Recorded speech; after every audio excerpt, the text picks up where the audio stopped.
Não é de comunicação, tem outras Não. questões aí que a gente pode se aprofundar um pouco mais.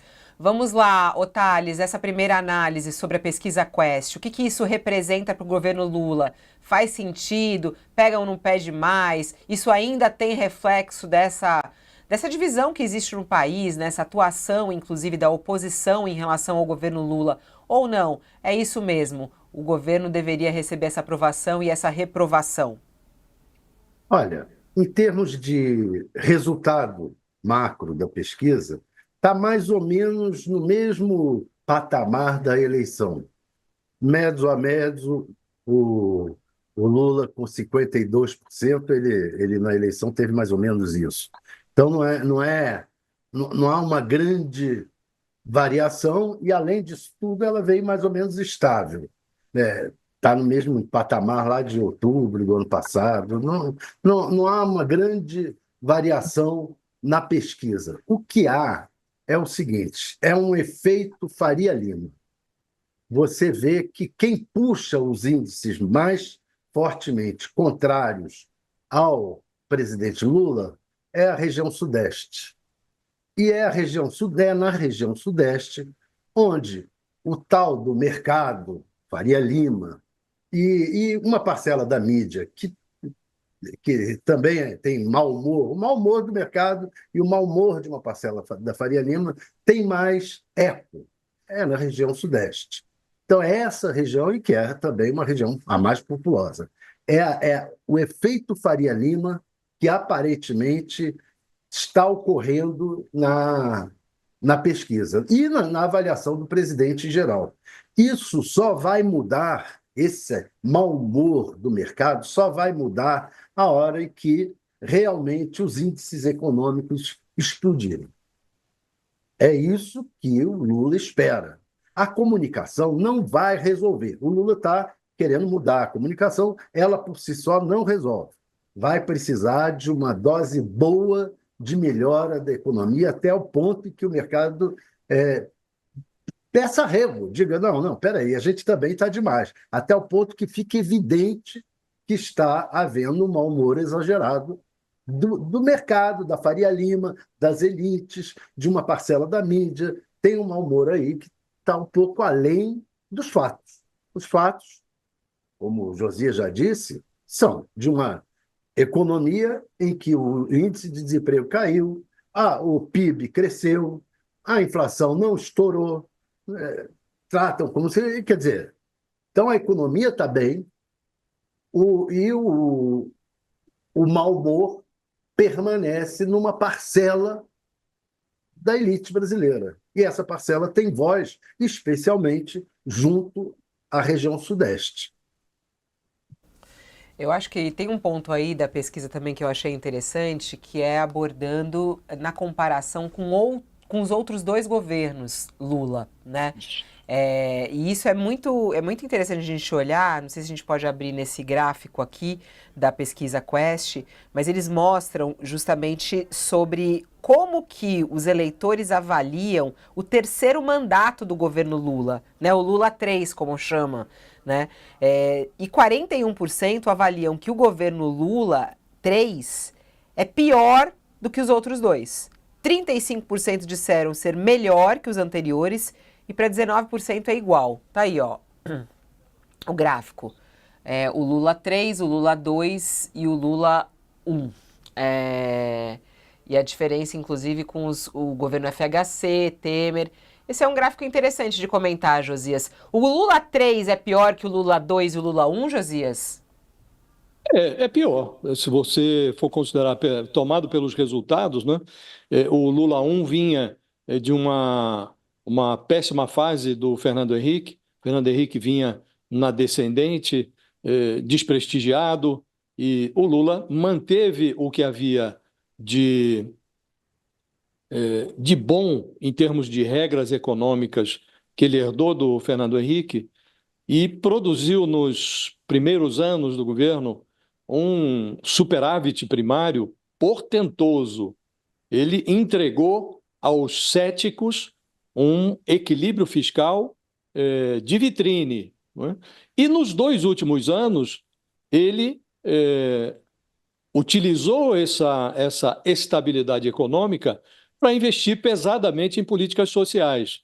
Então, ele adquiriu um prestígio que ninguém imaginava que ele fosse adquirir, que ele fosse obter no seu primeiro mandato. Ele assumiu sob grande desconfiança, né? E obteve a confiança com resultados econômicos portentosos, superávites que ninguém imaginava que ele faria, e resultados sociais também muito portentosos, né?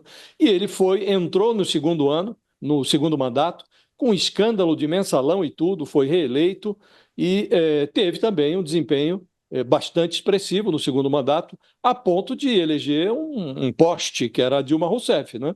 E nos últimos anos do governo, sobretudo no último ano, ele abriu os cofres justamente para preparar a eleição da Dilma, que era vendida por ele como mãe do PAC, mas vivia-se, respirava-se uma atmosfera de prosperidade, né, naquela ocasião. Então, o Lula saiu do Palácio do Planalto com a popularidade acima de 80%, né? Então, sem nenhuma dúvida, o terceiro mandato dele é pior que os dois anteriores e tem sido visto assim. Agora, 2003, quando o Lula começou o seu primeiro mandato, não se confunde com 2023, a data em que ele, em janeiro de 2023, ele iniciou o seu terceiro mandato. A conjuntura é absolutamente diversa, o país é outro, a sociedade é outra, muito mais infectada pelo vírus da raiva, né, que foi inoculado nos últimos anos no, eh, no, no meio social brasileiro, né, sobretudo por conta das redes sociais e da ação da extrema-direita. Então é outra conjuntura, Fabiola. Mas, sem nenhuma dúvida, o governo é pior do que os dois anteriores do Lula, né, a essa altura, na altura dos 2 anos. Né? Agora, espanta muito também o fato de que 57% dos brasileiros se recusam a ver o Lula como o governo Lula como um governo melhor do que o do Bolsonaro. 37% acham que é pior e 20% acham que é igual. Você soma pior e igual, 57% recusam ao Lula esse título de presidente de um governo melhor que o do Bolsonaro. E se você observa Ó, Josias, só pelo para a gente mostrar o retrovisor... gráfico, só para a gente mostrar o gráfico que você está falando, é legal isso que você falou agora. O governo Lula está pior, melhor ou igual ao governo Bolsonaro. A gente vê no gráfico em azul essa oscilação. Começou lá com 60%, caiu 49, 47, 47, aí subiu 51, aí despencou 38 e agora tem uma recuperação. Tá, né? Olhando de 38 foi para 42. Em vermelho é pior e subiu aqueles que consideram pior, que é esse que você estava falando, né, Josias? Em amarelo igual. Vai lá, Josias. 37% consideram pior, 20% igual. Ou seja, 57% se recusam a enxergar uma obviedade. É impossível dizer que a gestão Lula não seja melhor que a do Bolsonaro, mas 57% dos brasileiros se recusam a reconhecer esta obviedade. Com tudo que nós estamos vivendo, o inquérito sobre o golpe, toda essa precariedade que nós estamos agora observando, essas atrocidades que o Bolsonaro praticou nos últimos meses do seu mandato, depois que perdeu a eleição, com tudo isso, ainda assim, um pedaço expressivo, 57% da sociedade, não atribui ao Lula essa menção, esse reconhecimento de que a gestão dele é melhor que a do Bolsonaro.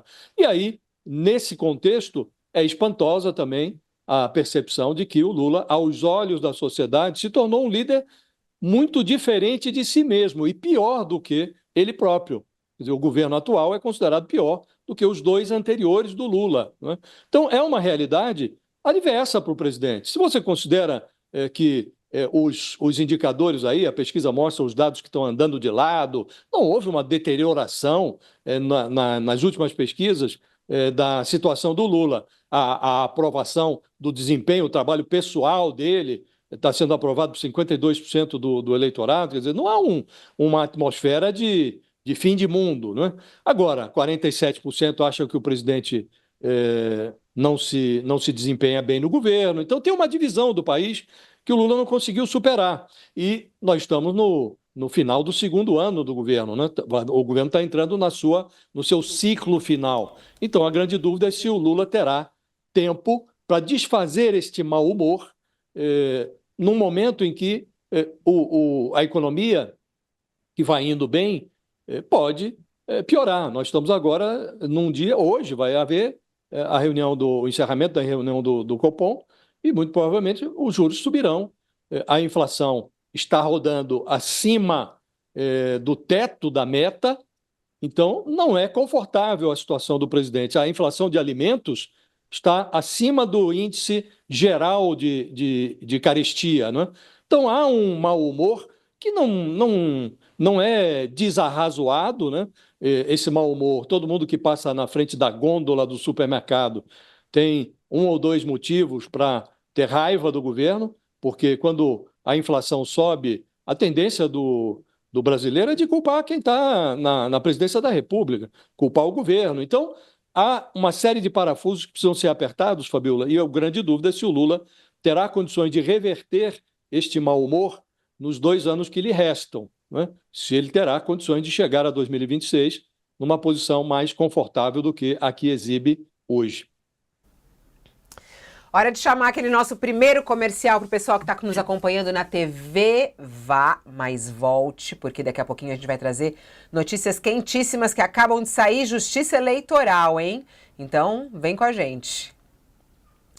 Eu quero ouvir, claro, também o Thales a respeito disso. Vou voltar esse gráfico aqui. Volta para o telão só que eu vou mostrar aqui. Nem é esse que eu quero mostrar, é esse aqui, ó. Comparado aos 2 primeiros mandatos do governo Lula, esse governo Lula tá melhor ou tá pior? O pessoal no chat está comentando aqui bastante. Quem está escrevendo aqui para mim agora é o Alisson Rafael. Ele falou assim, olha, será que nas análises também não devemos considerar que o Congresso é hostil ao governo? Acaba também não permitindo uma melhora? Tem gente que diz aqui, a situação do país é completamente diferente também. É quase que impossível comparar o governo 1, governo 2 e o governo 3. A gente veio daquela situação. Para consertar o país era difícil. Muita coisa está chegando aqui a respeito disso, falando essa comparação. Mas, segundo aqui a pesquisa, pela primeira vez não, porque em dezembro já estava assim, superando, né, quem considera pior o governo Lula 3 do que os anteriores. O que você acha, Thales? É pior, melhor ou igual? Olha, a situação é diferente. Teve muito mais dificuldade, especialmente, eu não acho que o Congresso tenha sido a grande dificuldade. Especialmente na questão da economia, se você pensar, o governo Lula 1 e 2 tinha um presidente do Banco Central alinhado com o governo, que era o Meirelles. Agora, esses 2 primeiros anos, o Lula teve um presidente do Banco Central que era completamente aliado ao mercado, que tem esse mau humor com relação ao governo, essa predisposição, e que atuou de uma maneira, digamos, no mínimo curiosa. Você pensar que no governo Bolsonaro, ele atua 113 vezes, interveio no câmbio 113 vezes, e depois do governo Bolsonaro estabeleceu a ideologia de que o BC não pode intervir no câmbio. Ora, não intervindo no câmbio, qual é o instrumento que você tem? Juros. Passou a subir a taxa de juros seguidamente. Quando você sobe a taxa de juros, o que você ocorre? Primeira coisa, você aumenta a dívida pública barbaramente.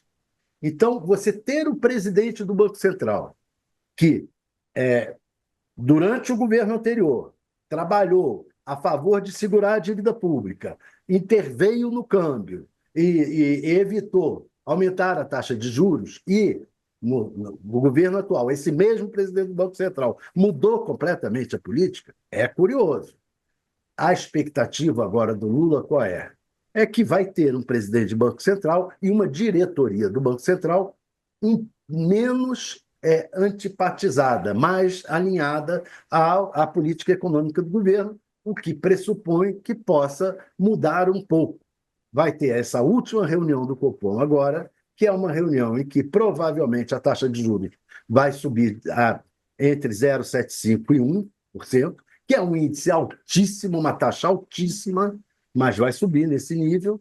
Agora, se você for verificar, até mesmo o Boletim Focus, que é onde o Copom se baseia muito, o Boletim Focus tem discrepâncias grandes entre setores do mercado sobre a avaliação futura do governo. E isso causou até uma certa crise de credibilidade no Boletim Focus, que é uma pesquisa do Banco Central com instituições do mercado, vendo que alguns pontos do mercado, algumas figuras do mercado estavam subindo as expectativas muito além do imaginável para subir a média. Então, é uma situação que o Lula enfrentou agora no Banco Central e que vai mudar nos próximos 2 anos. Daí a expectativa de que a conjuntura, a situação econômica melhor, a situação da economia melhore.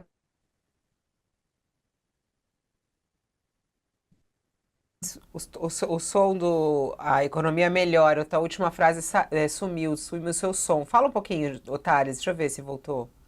Vai ter um Banco Agora sim. Central mais alinhado com o governo.